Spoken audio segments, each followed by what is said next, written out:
Welcome to this introduction to the 12-bar blues on the mandolin. This is aimed at beginner and intermediate players, and over the next few minutes we're going to do the fundamentals of the 12-bar blues. We'll do the chords and a little bit of theory behind improvising, and hopefully we'll have something that sounds a bit like this.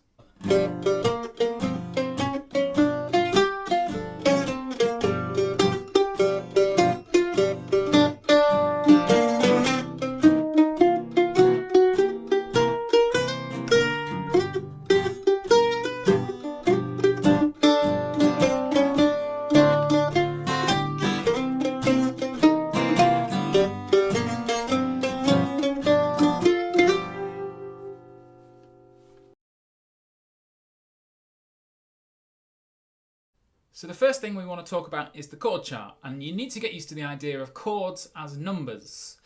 And so we do that by giving a number to each note in the major scale. So if we take our C major scale, for example, C, D, E, F, G, A, B, C, and we assign a number to each one of those. 1, 2, 3, 4, 5, 6, 7, and 8. And then we turn all those into chords. So C, D, E minor, F, G, A minor, B minor, 5, C. So we now have 7 chords. 1, 2, 3, 4, 5, 6, 7, and back to 1 again. Now, there's your root chord, which is major, and there's 2 other major chords. And in C, in all keys, it's the 1, the 4, and the 5. So in all keys, there are most important chords. The 1, which in this case is C, the 4, F, and the 5, G. So when you see a chord chart that has, and especially this is quite often put in Roman numerals, the 1, the 4, and the 5, that's what that means. And that will apply in every key. And for the rest of this lesson, we're going to go to the key of G.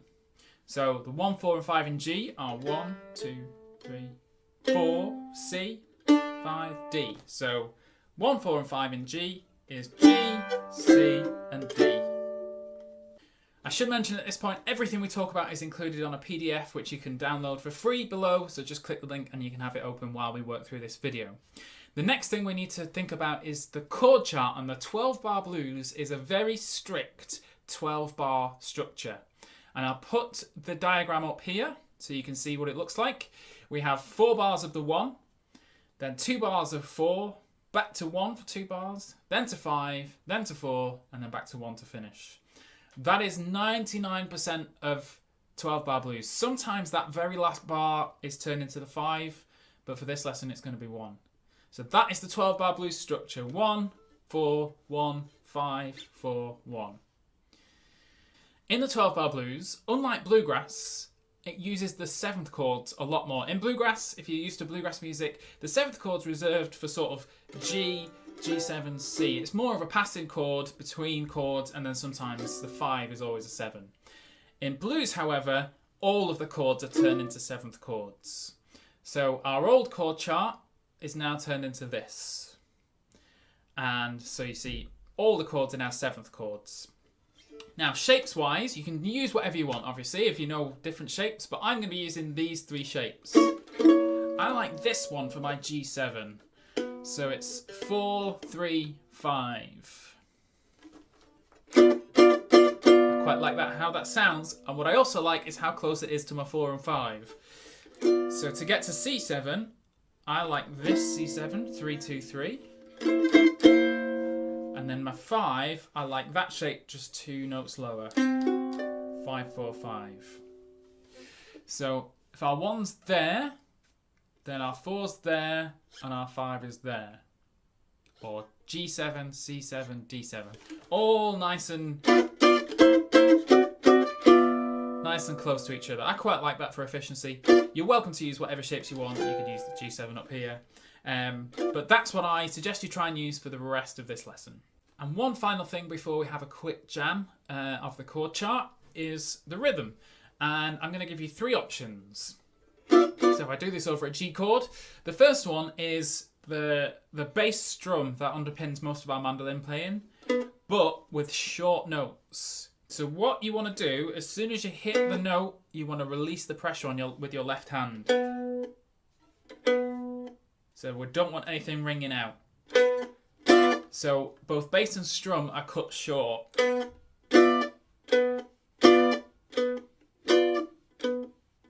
So we don't want... You need to take the pressure off in between. So it's a little bounce my left hand is doing. Hopefully you can see that. Now, if you're comfortable with that rhythm, we can start adding a few upstrokes. So first of all, we can add an upstroke after the strum. And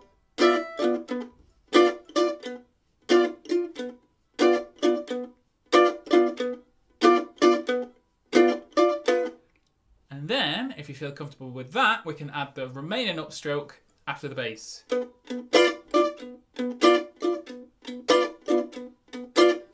And with that second upstroke that we've added, you can either do it as a dead note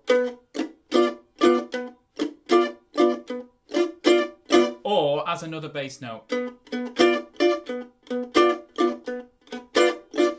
The trick is, with all of those, I'm taking the pressure off. They're all...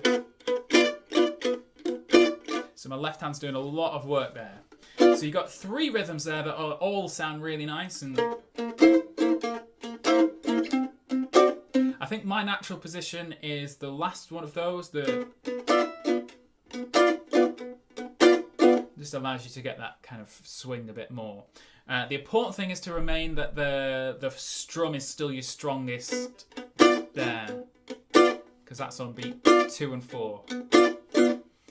So what we're going to do now, I'm going to bring my other half NJ, and we're going to have just a play around the chord chart. No melody, just the chords. She'll be on guitar, I'll do mandolin, and you choose any chord shape you like, but I'm going to be doing what's written down and any rhythm as well.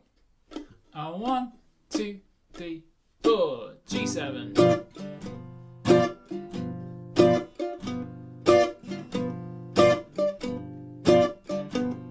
Here's a C7. Back to G7. To D7. C7. G7. Do it again to the top, G7.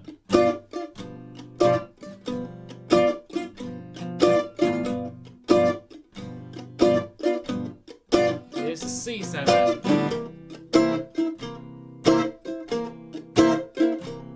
G7. D7. C7.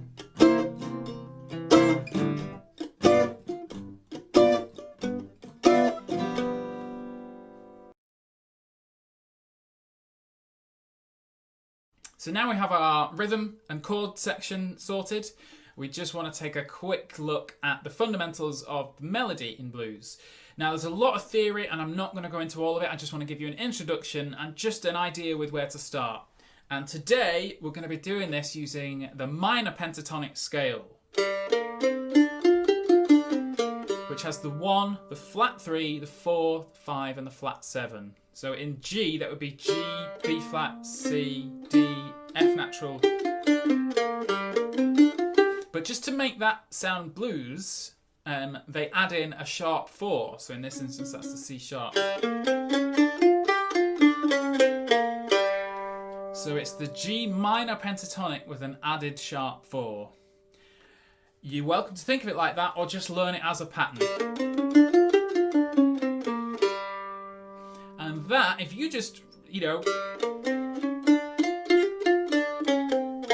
if you just played those notes over someone playing blues chords, you have a very blues sounding solo. There's obviously a lot more theory that you could go into, a lot more things you could do, a lot more kind of interesting things, but this is just an introduction to the 12-bar blues. So I'm just going to stop there in terms of theory. Minor pentatonic with an added sharp 4 is your starting point for today. But it would help if you heard a few examples of that. So I'll bring Jay back in and I'll just play. There's 3 examples in the PDF, and this is how they sound. Example 1, 3, 4. And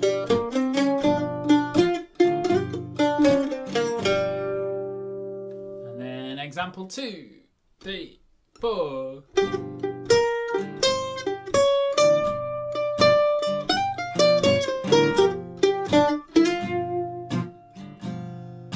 And then example 3, 3, 4.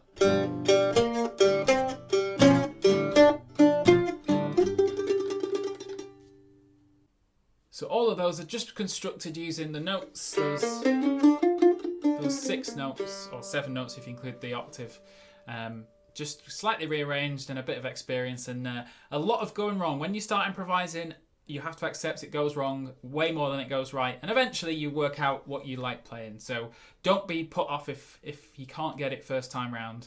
It will come. The other thing we need is when the chord changes, I like to change my pentatonic scale as well. So when we change to C, I like to change to the C minor pentatonic scale.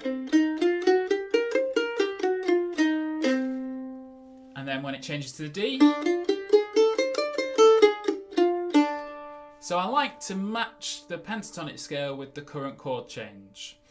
And so I've written those on the PDF, and the best thing we can do now is we're going to dive in at the deep end. Before we do that, I have an example solo that I'll just play for you now so you can hear how it sounds. I'll bring Jay back in. This example solo, I've really honed in on those minor pentatonic scales. Nothing too fancy, but hopefully you can hear how just, you know, a really solid blues solo that they sound. So here's how that goes. 1, 2, 3, 4.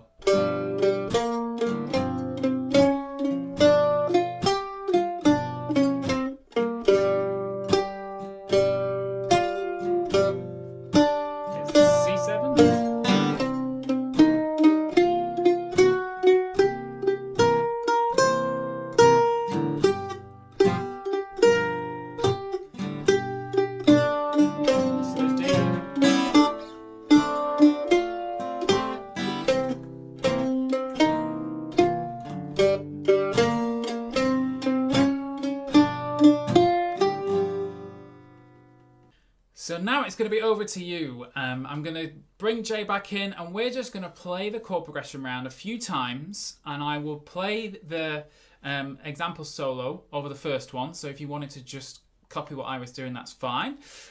You have a few options. So you could just sit there and play around the pentatonic scales.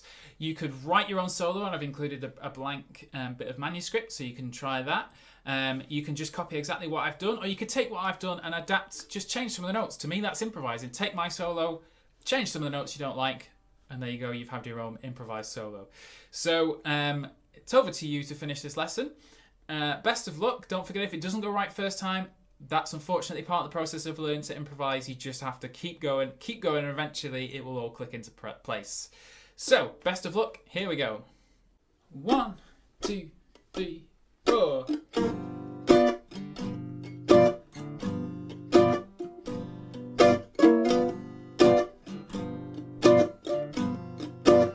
C7.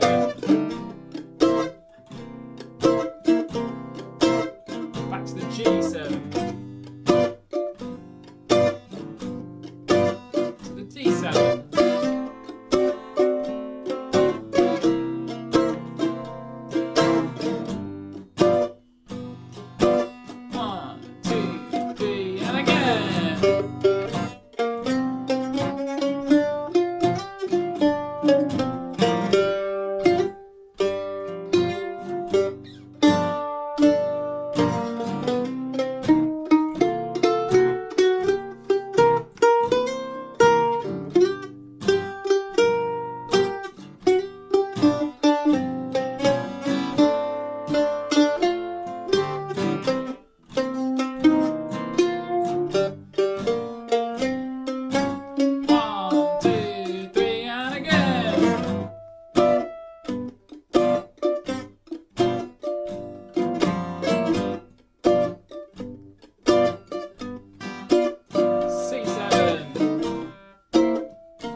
So that brings to an end our very brief introduction to the 12-bar blues. Hopefully you've picked up some information on the chords. So we've got always 7th chords, the very strict 12-bar structure and the rhythm. And then we looked at the melody with the minor pentatonic with the sharp 4, or just dive in and copy my solo. I hope you've enjoyed the last few minutes. Please do look at the other lesson I did this month on blues, which I've linked below, as that looks at some other techniques on the mandolin. Please hit subscribe while you're here, and we'll see you next month.